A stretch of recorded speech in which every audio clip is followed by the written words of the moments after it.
Amigas y amigos, vamos a continuar con este curso de Teología Fundamental en la parte de la fe que empezamos el otro día, ¿no?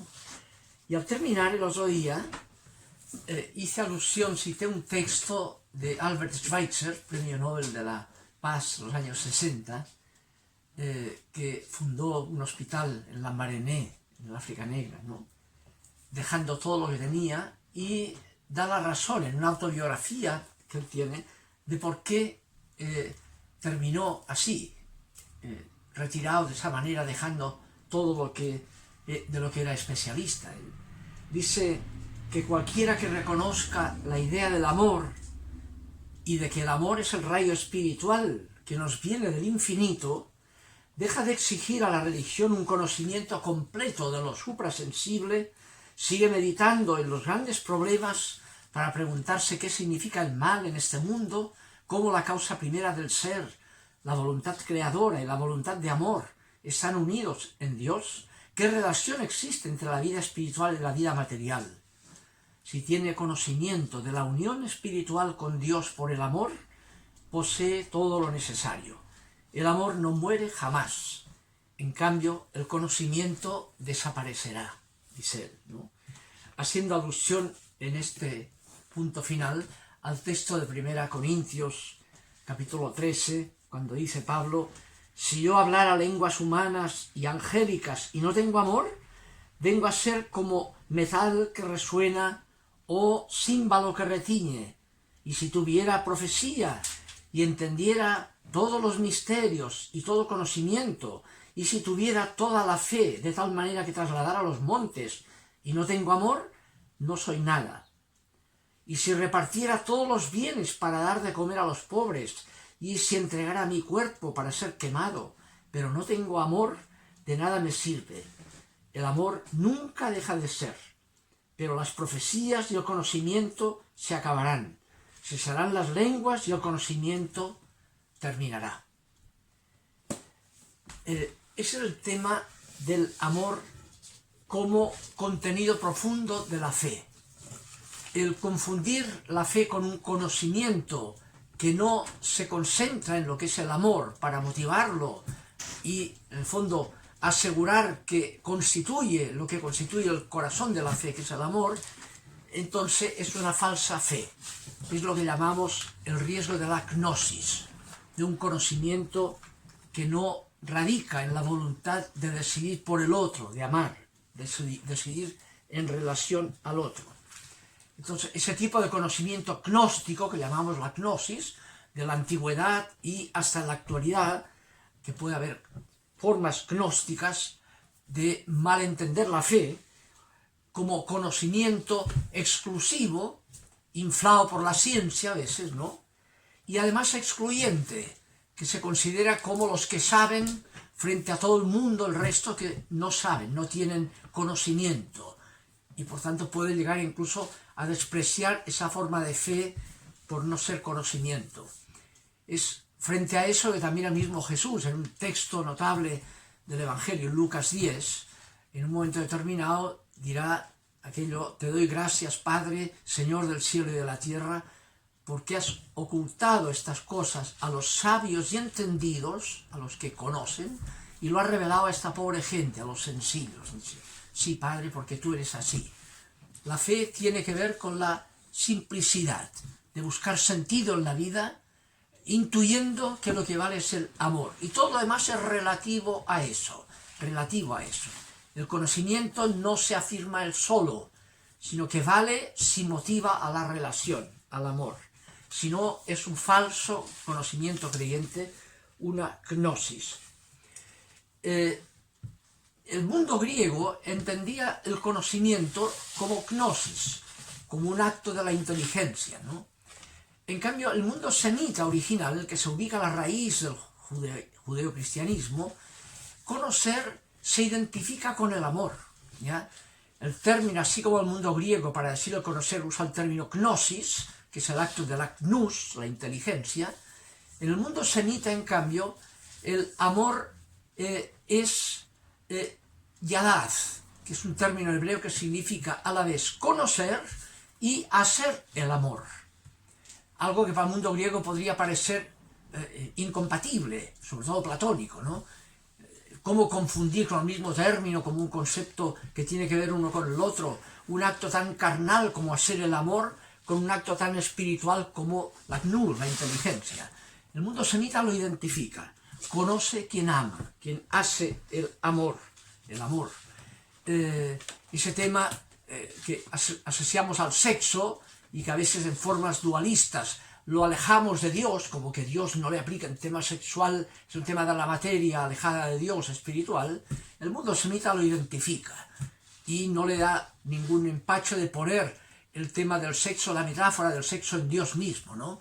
Dios hace el amor, conoce. Yo te conoceré y tú me conocerás, dirá en Isaías y en otros textos, ¿no? Yo te haré el amor y tú verás el amor. Es el núcleo de la alianza de Dios con el pueblo, de la relación, es la identificación con el otro. Y la forma más obvia de esa identificación es ser dos en uno, la unión sexual de la pareja, ¿no? Ese es el punto importante. Tomando este criterio de la identidad entre conocer y amar, el yadad hebreo, podríamos decir entonces que la fe es un conocimiento que hace el amor, o sea, conoce a Dios, la fe, conocer a Dios, quien ama a Dios. De tal manera que Jeremías 2 dirá, los maestros de la ley no me han conocido, palabra de Yahvé. Son maestros, las saben todas, pero no me conocen, porque eso no tiene que ver con el amor, su conocimiento, ¿no? Entonces, conoce a Dios quien ama a Dios. Pero viene el segundo paso, como una semántica que vamos viendo, ¿no? Que es cómo saber que conozco, es decir, que amo a Dios a quien no veo, porque a Dios nunca lo ha visto a nadie. Y entonces viene la tradición semítica, si conozco, es decir, amo, hago el amor a quien veo, ¿ya? De manera que si alguien dice que ama a Dios a quien no ve y no ama a su hermano a quien ve, es un mentiroso, es una falsa fe, ¿ya? Es una falsa fe. No puede nadie amar a Dios a quien no ve, si no ama a su hermano a quien ve. Segundo elemento. Entonces viene la pregunta, ¿pero cómo saber que es verdad que amo al hermano? Porque el hermano en general es como los derechos humanos en general. ¿Cómo sé que aplico el derecho humano?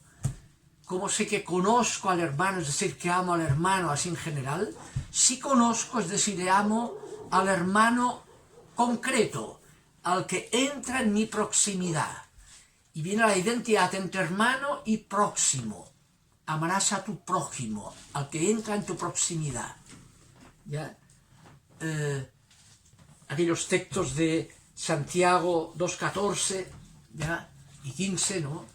Cuando dice, entra un rico y lo tratas bien porque es rico, si entra un pobre lo tratas mal, y critica todo eso, ¿no? O bien Mateo 25:40, aquella fórmula del juicio final, que es una correcta definición de la fe, ¿ya? ¿Cómo sabemos que te hemos visto en uno que pasaba, en un hermano? Siempre que lo hicieron a uno de estos, a uno de estos, dice el texto, a uno de estos, a mí me lo hicieron, a uno en concreto, al que entraba en tu proximidad, como el buen samaritano de Lucas, ¿no? Que se acercó, llegó al punto donde estaba la persona necesitada y se aproximó.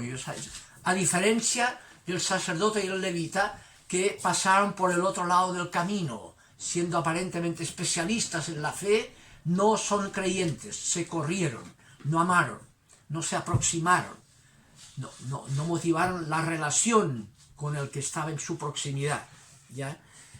Y es que, y ahí viene un último paso, hay hermanos que cuando yo decido por ellos, me conviene decidir por ellos, egocéntricamente hablando, porque tienen poder de retribución. Si decido por ellos, me conviene, ¿ya? En cambio, si no decido por ellos, no pasa nada, no pierdo nada, porque no tienen ningún poder de represalia. Pues bien, si aún así, cuando entra en mi proximidad una persona de ese tipo, decido por él, conozco a Dios, tengo fe, que es el amor por el hermano que se aproxima y es pobre, el mísero, soy misericordioso, decido por aquel porque no conviene egocéntricamente decidir. Si decido por él no gano nada, no tiene poder de retribución, y si no decido por él no pierdo nada, porque no tiene ningún poder de represalia. Si aún así decido por él, ahí tiene sintonía con lo que vale la pena, con lo que tiene trascendencia, con lo que Dios es. Eso es la fe, la experiencia creyente. Se juega en la relación, en la extroversión relacional, en el amor gratuito. Es la gratuidad, el decidir por el otro en cuanto a alteridad y no en cuanto referente a los propios intereses egocéntricos. Es el tremendo correctivo de la fe, la interpelación a superar el narcisismo en la línea de la alteridad. ¿Ya? Ese es el tema de la experiencia creyente como actitud antignóstica, ¿ya?